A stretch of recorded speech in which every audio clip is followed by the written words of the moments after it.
don't be a YouTuber. Or do, because I'm not your mother, probably. But before you do, there's a lot you should know that really doesn't generally get brought up on this platform. This isn't universal, a lot of this is coming from my own personal experience, but after having been invested on this website for 6 or so years now, there are just some things I wish I knew first. For all of the wacky drama on YouTube, it's actually one of the most supportive globs of people that I've ever encountered. Any YouTuber you talk to will be highly encouraging. I mean, of course you should get involved because literally anyone can do it. It's very similar to the classic dream of, say, becoming a big Hollywood actor, writer, director, whatever it is along those lines. Until you realize that all of your favorite actors are related to a producer, who's related to a musical artist, who's like the nephew of a record executive. It's a very nepotistic industry to say the least. But YouTube actually is that dream because it technically has no barriers to entry. You don't need to be in a specific geographic location. You don't need to know someone to get your foot in the door. And you don't even need any professional quality gear or even professional skills. You just need either a really good idea, a solid grind set attitude, or both, ideally both.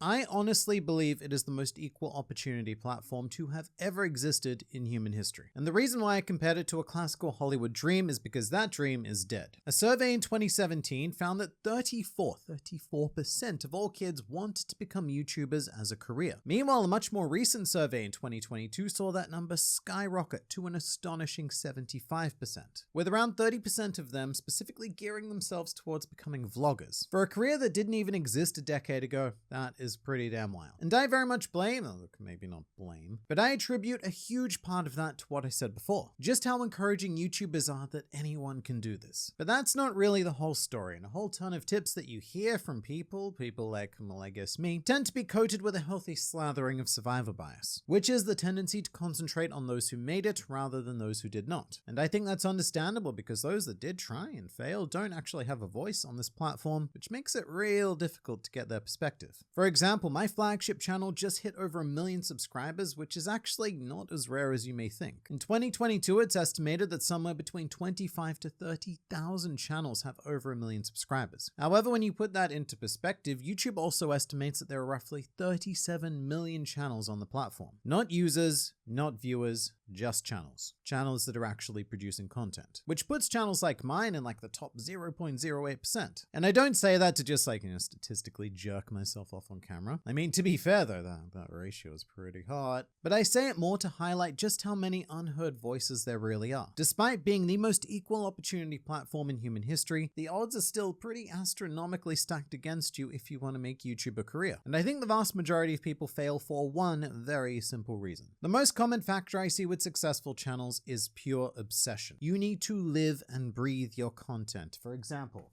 I have this Luffy. I live it, I breathe it. That was creepy. You may or may not want to choose to include that.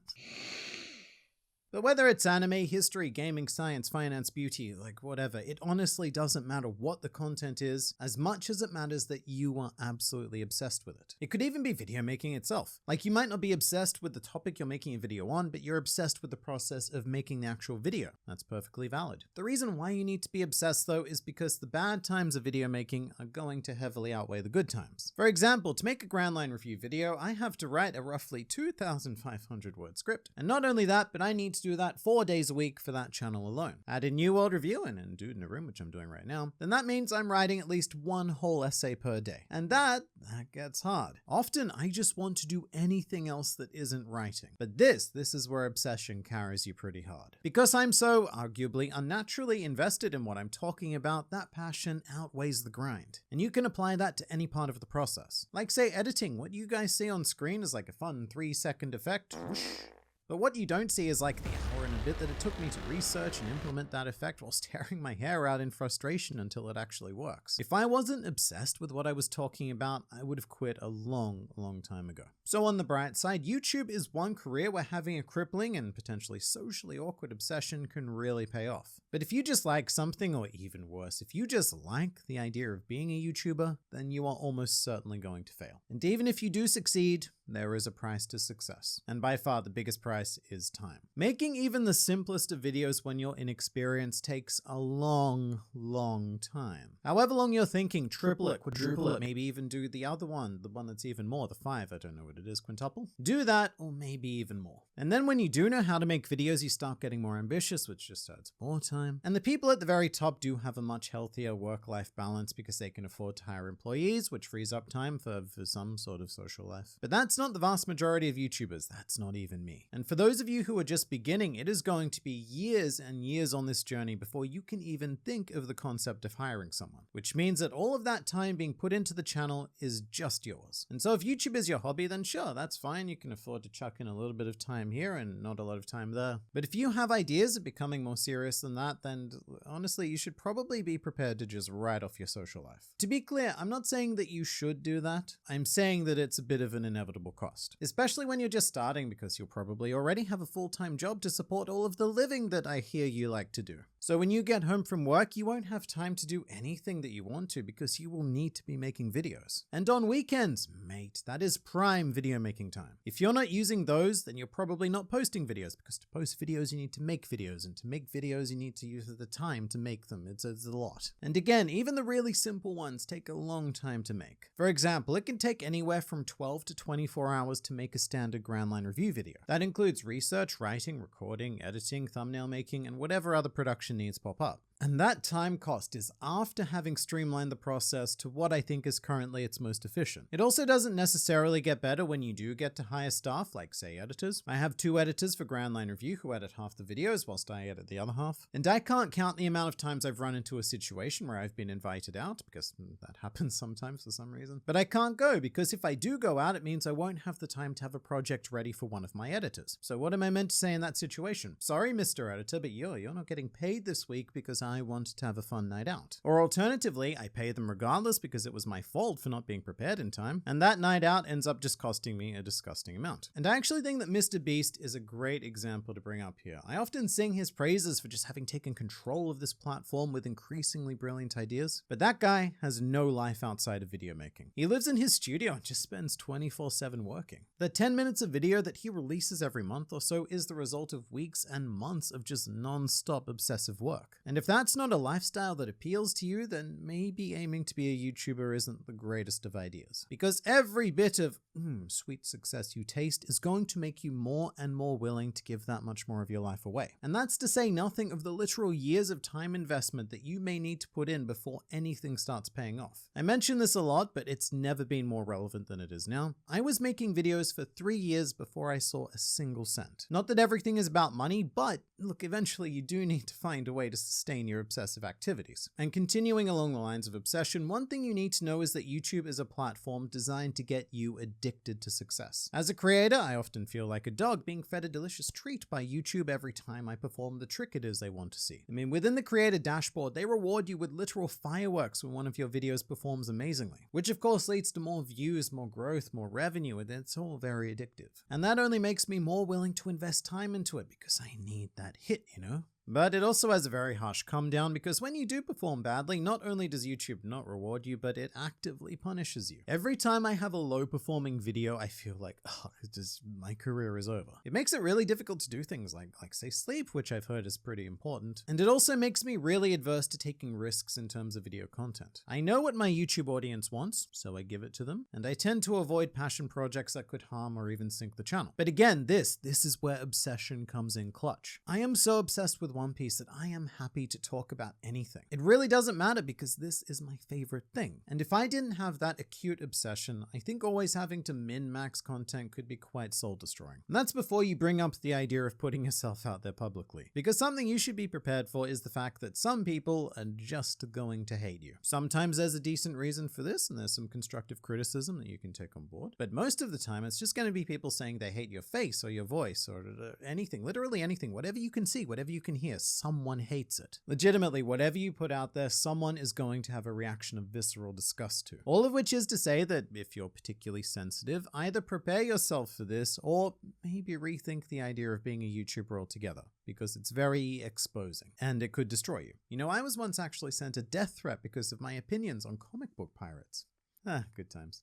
Look, it shouldn't have to be this way, but it's the sort of thing that you need to expect. To quickly touch on business, if running your own business is something that doesn't appeal to you, then this also may not be the right career path. There's this romantic idea amongst viewers that YouTube is all about the passion, just dude in room doing his thing for the world to see. So honest, so raw. But then as soon as you start making your first cent, everything changes. Because whether you see this as a business or not, the government sees it as a business, and so you need to treat it like one. Which means that you are now subject to a whole new side of law that you need to be on top on, or else you could get into some serious trouble. This is a very common story with YouTubers, especially younger ones. But the amount of people I've heard that just forgot to pay their tax on their YouTube income is terrifyingly astonishing. And that caused them big problems because they weren't prepared to run even the most basic aspect of a business. And I'm not saying I'm amazing at this. I despise admin. I am so shit at it, and it's by far my least favorite part of this career. But this is, again, where obsession pays off. I love talking about fictional pirates so much that I am willing to sit down and just dive into my personal living hell that is admin. And then there's people. It's kind of weird, actually. Despite the stats I showed you earlier with the staggering amount of kids wanting to be YouTubers, the majority of society still doesn't even recognize this as a real job. I would say that when you get to talking to people who are around 30 plus, it's a very foreign concept, so you should be prepared for some awkward discussions. A lot of times people can ask what in any other profession would be considered quite an invasive question. Stuff like, how much money do you make and how do you make it? And I still don't really know how to answer that question, especially with people I still don't really know.